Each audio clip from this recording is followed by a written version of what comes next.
Relato paranormal. Colección Terror. Historia del endemoniado Pacheco. Han Potoki. Después de hacer 2 leguas más, tuve que pensar en buscar una posada, pero, al no encontrar ninguna, decidí continuar mi camino. Por fin vi a lo lejos una capilla gótica y una cabaña que parecía ser la vivienda de un ermitaño. Aunque se hallaba alejada del camino principal, como empezaba a tener hambre, no dudé en dar ese rodeo con tal de conseguir algo de comer. Historia del endemoniado Pacheco. Finalmente, desperté de verdad. El sol quemaba mis párpados, que apenas si podía abrir. Entreví el cielo y me di cuenta de que me hallaba al aire libre. Pero el sueño pesaba aún sobre mis ojos, y aunque ya no dormía, todavía no estaba despierto del todo. Veía desfilar ante mí imágenes de suplicios, sucediéndose unas tras otras. Me sentí horrorizado, y me incorporé rápidamente. ¿Cómo expresar con palabras el horror que sentí en ese momento? Me encontraba bajo la horca de los hermanos. Pero los cadáveres de los 2 hermanos de Soto no colgaban al aire, sino que yacían junto a mí. Lo que quiere decir que había pasado la noche con ellos. Me hallaba sentado sobre trozos de cuerdas, restos de ruedas y de esqueletos humanos, y sobre horrorosos harapos que la podredumbre había separado de ellos. Pensé un momento que quizá no estaría aún bien despierto y que aquello era un horrible sueño. Cerré los ojos y busqué en mi memoria donde había estado la víspera. En ese instante sentí como si las garras de un animal se hundiesen en mi costado, y vi a un buitre que se había arrojado sobre mí y que devoraba a uno de mis compañeros de lecho. El dolor que me causaban sus garras era tan intenso que logró despertarme del todo. Junto a mí se encontraban mis ropas y me apresuré a vestirme. Ya vestido, quise salir de la tapia que rodeaba la horca, pero vi que la puerta se hallaba cerrada y a pesar de mi esfuerzo no logré romperla. Tuve, pues, que trepar por la triste muralla y, apoyándome en una de las columnas de la horca, me puse a contemplar la comarca que desde allí se divisaba. Fácilmente pude orientarme. Me hallaba a la entrada del Valle de los Hermanos, no lejos de las orillas del Guadalquivir.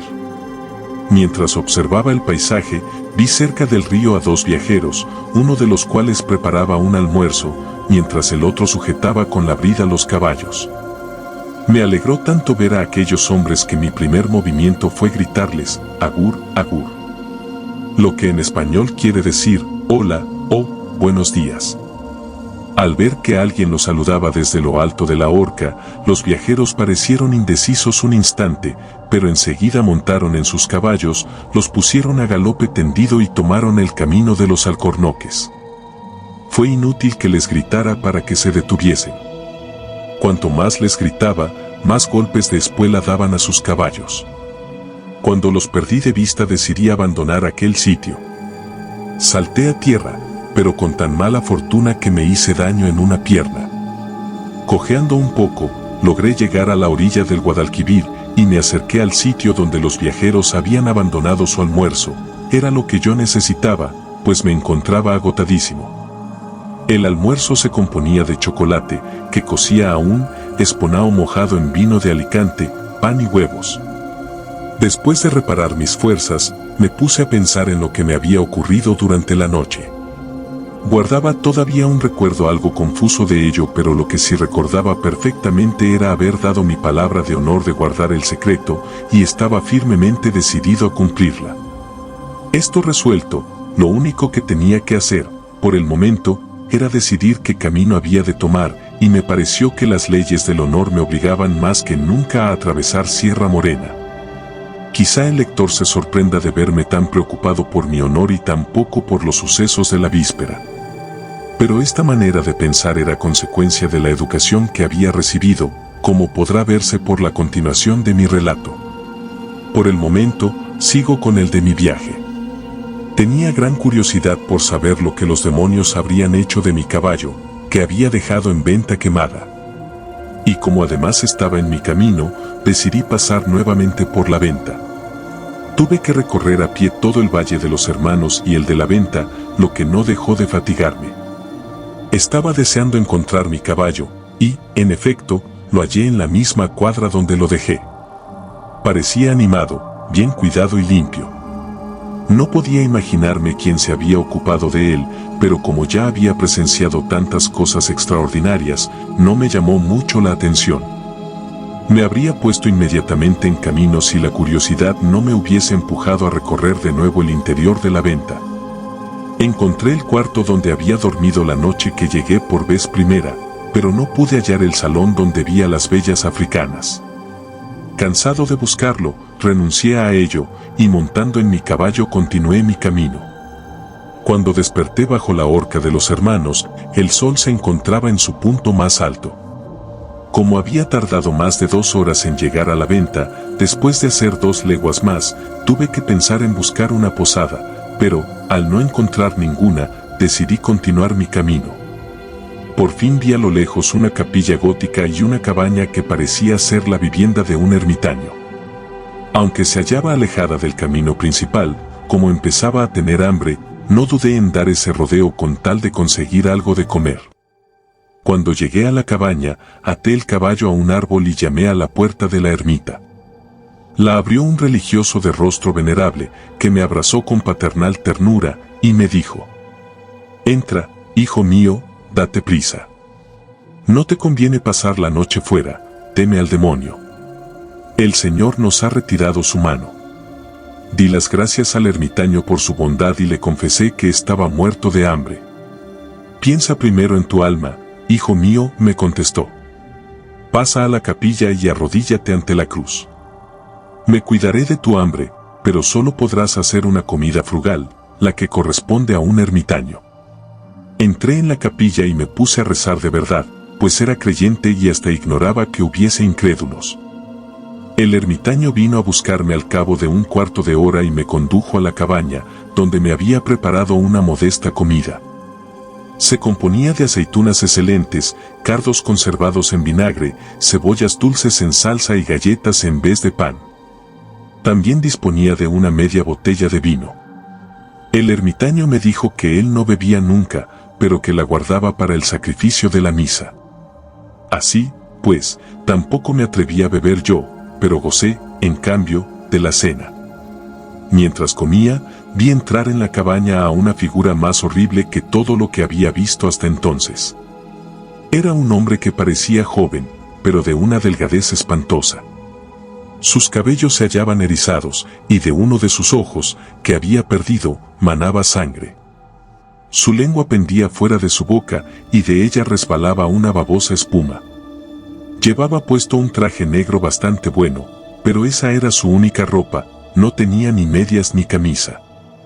El repugnante personaje no dijo ni palabra, y fue a acurrucarse a un rincón de la cabaña, donde permaneció más quieto que una estatua, contemplando fijamente con su único ojo un crucifijo que sostenía en la mano. Cuando acabé de cenar, pregunté al ermitaño quién era aquel hombre.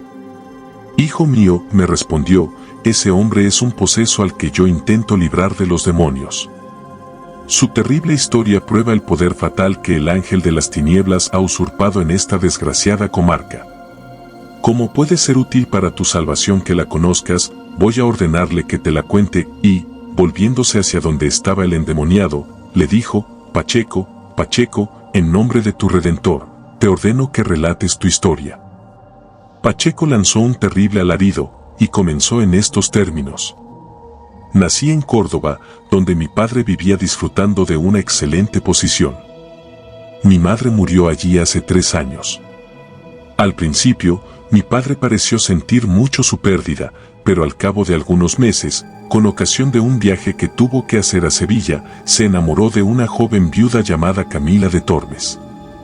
Esta Camila no gozaba de muy buena fama, y algunos amigos de mi padre intentaron hacerle desistir de tales relaciones. Pero fue inútil. Mi padre insistió en casarse con ella, y el matrimonio tuvo lugar 2 años después de que mi madre muriera. Las bodas se celebraron en Sevilla, y pocos días después mi padre regresó a Córdoba con Camila, su nueva esposa, y una hermana de esta que se llamaba Inesilla. Mi madrastra respondía perfectamente a la mala opinión que se tenía de ella, y lo primero que hizo en su nueva casa fue intentar seducirme, cosa que no logró, pues supe resistir a su intento. Pero, en cambio, me enamoré perdidamente de su hermana Inesilla. Mi pasión por ella creció de tal modo que no tardé en arrojarme a los pies de mi padre para pedirle la mano de su cuñada. Mi padre me obligó a levantarme, y después me dijo: «Hijo mío, te prohíbo que pienses en ese matrimonio, y te lo prohíbo por 3 razones. En primer lugar, no sería serio que te convirtieras en el cuñado de tu padre. En segundo lugar, los santos cánones de la Iglesia no aprueban esa clase de matrimonios. Y por último, no quiero que te cases con Inesilla». Después de exponerme estas 3 razones, me volvió la espalda y se marchó. Me encerré en mi cuarto, abandonándome a la desesperación. Mi madrastra, a quien mi padre había contado lo ocurrido, vino enseguida a verme. Me dijo que no debía desesperarme de ese modo, porque, aunque yo no pudiese ser el marido de Inesilla, podría ser su cortejo, es decir, su amante, y que el lograrlo corría de su cuenta. Pero a la vez me declaró la pasión que sentía por mí e hizo valer el sacrificio que hacía al brindarme a su hermana. Abrí mis oídos a sus palabras, que tanto encendían mis deseos, aunque Inesilla era tan recatada que me parecía imposible que se pudiese lograr que correspondiera a mi pasión. Por aquel tiempo mi padre decidió hacer un viaje a Madrid, con el propósito de conseguir la plaza de corregidor de Córdoba, y llevó consigo a su mujer y a su cuñada. Su ausencia iba a durar solo 2 meses, pero ese tiempo me pareció muy largo, estando lejos de Inesilla. Cuando transcurrieron los 2 meses, recibí una carta de mi padre en la cual me ordenaba que fuese a esperarle a Venta Quemada, a la entrada de Sierra Morena. Unas semanas antes quizá hubiese dudado mucho antes de ir a Sierra Morena. Pero precisamente acababan de ahorcar a los 2 hermanos de Soto, su banda había sido dispersada y los campos parecían ahora bastante seguros. Partí, pues, de Córdoba a las 10 de la mañana siguiente y pernocté en Andújar, en la posada de uno de los andaluces más charlatanes que he conocido. Pedí una cena abundante, comí buena parte de ella y guardé el resto para el viaje. Al día siguiente, al llegar a los Alcornoques, almorcé algo de lo que había reservado la víspera, y aquella misma tarde llegué a Venta Quemada. Mi padre no había llegado aún, pero como en su carta me ordenaba que lo esperase me dispuse a ello con agrado, pues la posada era espaciosa y confortable. El posadero que la dirigía entonces era un tal González de Murcia, buena persona, pero muy hablador, que enseguida me prometió una cena digna de un grande de España. Mientras se ocupaba en prepararla, fui a pasearme por la orilla del Guadalquivir, y cuando regresé a la posada me encontré, en efecto, ya dispuesta una cena nada despreciable. Cuando terminé de cenar, dije a González que preparase mi lecho. Apenas me oyó vi que se turbaba, y empezaba a hablarme de modo confuso. Por último, me confesó que en la posada había fantasmas y que él y su familia pasaban las noches en una pequeña granja junto al río. Añadió que, si yo quería, podría prepararme una cama cerca de la suya. La proposición me pareció absurda, y le dije que podía irse a dormir donde quisiera, y que llamara a mis criados. Me obedeció, y se retiró al instante, moviendo la cabeza de un lado para otro y encogiéndose de hombros. Un momento después llegaron mis criados. También ellos habían oído hablar de aparecidos, y me rogaron que pasara la noche en la granja. No acepté, naturalmente, sus consejos, y les ordené que me prepararan la cama en la habitación donde había cenado.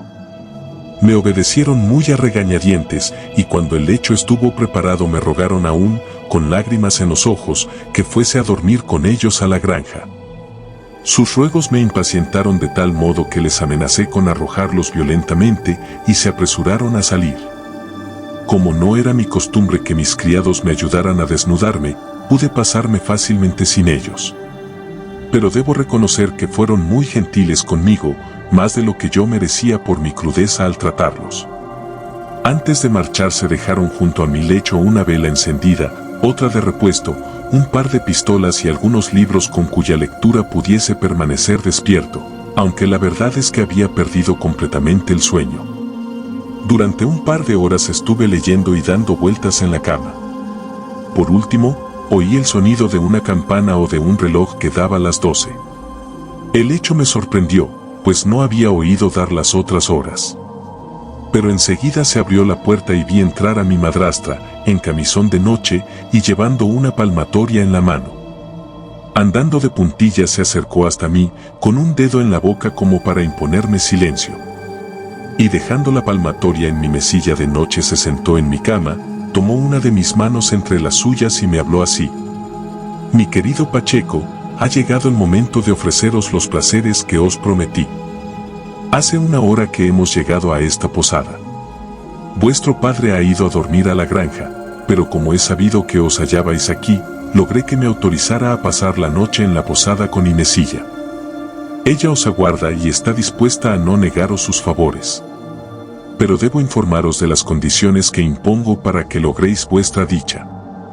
Amáis a Inesilla, y yo vos amo. No es justo que, de nosotros tres, solo dos sean felices a costa del tercero. Así pues, un solo lecho nos acogerá a los tres. Seguime. Mi madrastra no me dejó tiempo para contestarla. Tomándome de la mano me condujo, de corredor en corredor, hasta que llegamos a una puerta, en donde Camila se puso a mirar por el ojo de la cerradura. Estuvo algún tiempo mirando, y después me dijo: «Todo va bien, podéis mirar vos mismo». Ocupé su puesto junto a la cerradura y pude ver a la encantadora Inesilla en su lecho. Me sorprendió el que no pareciera tan pudorosa como la había conocido siempre. La expresión de sus ojos, su agitada respiración, su animada tez, su actitud, todo en ella expresaba que estaba aguardando a un amante. Después de haberme dejado mirar unos minutos, mi madrastra me dijo: «Mi querido Pacheco, permaneced en esta puerta, y cuando llegue el instante oportuno vendré a avisaros». Cuando Camila entró en la habitación pegué mi ojo al agujero de la cerradura y vi 1000 cosas que me cuesta trabajo contar. Primeramente, Camila se desnudó del todo y metiéndose en la cama de su hermana le dijo estas palabras: «Mi pobre Inesilla, ¿es verdad que deseas un amante? Pobre niña. No sabes el daño que te hará. Primero te derribará, se echará sobre ti, y después te aplastará y te desgarrará». Cuando Camila creyó que su alumna ya sabía bastante, vino a abrirme la puerta, me llevó hasta el lecho de su hermana y se acostó con nosotros. ¿Qué podría deciros de aquella noche fatal? Que agoté en ella las delicias y los crímenes. Durante largo tiempo estuve luchando contra el sueño y la naturaleza para lograr aún más los infernales goces. Finalmente, me dormí y desperté al día siguiente bajo la horca de los hermanos de Soto, acostado entre los dos horribles cadáveres. En este momento, el ermitaño interrumpió al endemoniado y me dijo: «Y bien, hijo mío, ¿qué te parece? Imagina tu horror si hubieses amanecido entre los dos ahorcados». A lo cual respondí: «Me ofendéis, padre. Un caballero no debe jamás tener miedo y menos aún si tiene el honor de ser capitán de la Guardia Valona». «Pero hijo mío», continuó el padre, ¿has oído decir alguna vez que semejante aventura ha sucedido a alguien? Dudé un instante antes de contestar, y al fin le dije: «Si esa aventura, padre, ha ocurrido al señor Pacheco, puede también suceder a otros. Pero mejor podré juzgar si se digna ordenarle que continúe su historia». El ermitaño se volvió hacia el endemoniado y le dijo: «Pacheco, en nombre de tu Redentor, te ordeno que continúes tu historia». Pacheco lanzó un nuevo y terrible alarido, y continuó de esta suerte: «Dejé la horca medio muerto de miedo. Me arrastré como pude y marché sin saber a dónde me dirigía. Por fin, encontré a unos viajeros que tuvieron piedad de mi situación y me condujeron a la venta quemada, donde hallé al posadero y a mis criados, muy preocupados por mí. Les pregunté si mi padre había dormido en la granja, y me contestaron que nadie había llegado aún. No me atreví a quedarme más tiempo en la venta, y resolví regresar a Andújar. Cuando llegué ya se había puesto el sol y la posada estaba llena. Me prepararon una cama en la cocina, y me acosté pronto, pero los horrores de la noche anterior, vivos aún en mi espíritu, me impedían coger el sueño. Había dejado encendida una vela sobre el hogar de la cocina. De pronto, la vela se apagó y sentí al instante un escalofrío mortal que heló mis venas. Al mismo tiempo alguien tiró del cobertor y oí una voz femenina que me decía: «Soy Camila, tu madrastra. Tengo frío, amor mío, hazme sitio bajo la manta». Y otra voz: «Soy Inesilla. Tengo mucho frío, déjame entrar en tu cama». En ese momento sentí una mano helada que me agarraba por el cuello. Reuní todas mis fuerzas y exclamé: «Guiones Satán, vete de aquí». Entonces las dos voces de antes me dijeron: «Guión, ¿por qué nos echas? ¿No eres nuestro maridito? Tenemos mucho frío. Vamos a encender un poco de lumbre». En efecto, poco tiempo después vi las llamas en el hogar de la chimenea. La estancia se iluminó, pero en vez de ver a Camila y a Inesilla, lo que vi fue a los hermanos de Soto, colgados de la chimenea. Esta visión me aterrorizó. Rápidamente me levanté, salté por la ventana y me puse a correr con todas mis fuerzas. Por un momento creí haber logrado escapar de tantos horrores, pero al volverme vi con terror que era seguido por los dos ahorcados. Corrí de nuevo, y me pareció que había logrado dejarlos atrás. Pero mi ilusión duró poco. Las horribles criaturas lograron rodearme y llegar hasta mí. Intenté correr, pero mis fuerzas me abandonaron. Sentí entonces que uno de los ahorcados me sujetaba por el tobillo izquierdo. Intenté zafarme, pero el otro ahorcado me cortó el camino poniéndose ante mí, mirándome con ojos terribles y sacándome una lengua roja como el hierro cuando sale del fuego. Pedí clemencia, pero fue en vano. Aquel monstruo me sujetó del cuello con una mano y con la otra me arrancó el ojo que me falta. En el hueco de mi ojo introdujo su lengua de fuego. Me lamió el cerebro y me hizo aullar de dolor. El otro ahorcado, que me había agarrado la pierna derecha, quiso también martirizarme. Comenzó haciéndome cosquillas en la planta del pie que tenía sujeto, pero después el monstruo me arrancó la piel del pie, separó los nervios, les quitó su encarnadura, y el muy canalla se puso a tocar sobre ellos como si fuesen un instrumento musical. Mas como por lo visto no daban un sonido que fuese de su agrado, hundió sus uñas en mi corva, agarró con ellas mis tendones y se puso a retorcerlos, como se hace para afinar un arpa. Finalmente, se puso a tocar sobre mi pierna, convertida en salterio. Escuché su risa diabólica, y mientras el dolor me arrancaba terribles aullidos, los gemidos del infierno me hacían coro. Cuando oí el rechinar de los condenados me pareció que cada una de mis fibras era triturada por sus dientes. Por último, perdí el conocimiento. Al día siguiente, unos pastores me encontraron en el campo y me trajeron a esta ermita. Aquí he confesado mis pecados y he hallado al pie de la cruz algún consuelo a mis desgracias. Nuevamente el endemoniado lanzó un horrible aullido y se cayó. El ermitaño habló entonces, y me dijo: «Joven, ya ves el poder de Satán. Debes rezar y llorar. Pero ya es tarde y debemos separarnos. No te invito a que descanses en mi celda porque Pacheco lanza tales gritos durante la noche que no podrías dormir. Ve a acostarte a la capilla. Allí estarás bajo la protección de la cruz que triunfa sobre los demonios». Contesté al buen ermitaño que lo haría de buen grado. Llevamos a la capilla un pequeño catre de tijera y me acosté en él, mientras el ermitaño me deseaba buenas noches. Cuando me encontré solo me puse a pensar en la historia de Pacheco, en la que encontraba bastante semejanza con mis propias aventuras. Me hallaba aún pensando en ello cuando oí que daban las 12, pero no podía saber si era la campana de la ermita o si es que iba a toparme nuevamente con aparecidos. A los pocos instantes oí que llamaban a la puerta de la capilla, y pregunté: «¿Quién es ahí?». Una voz femenina me respondió: «Tenemos frío, ábrenos, somos tus mujercitas». «Sí, sí, malditos ahorcados», les contesté, «volveos a vuestra horca y dejadme dormir». La misma voz volvió a decirme: «Te burlas de nosotras porque estás en una capilla. Ven fuera y verás». «Ahora mismo voy», contesté. Fui a buscar mi espada e intenté salir, pero vi que la puerta estaba cerrada. Les dije a los aparecidos lo que ocurría, pero no me contestaron. Entonces me fui a acostar y dormí hasta el alba. Fin.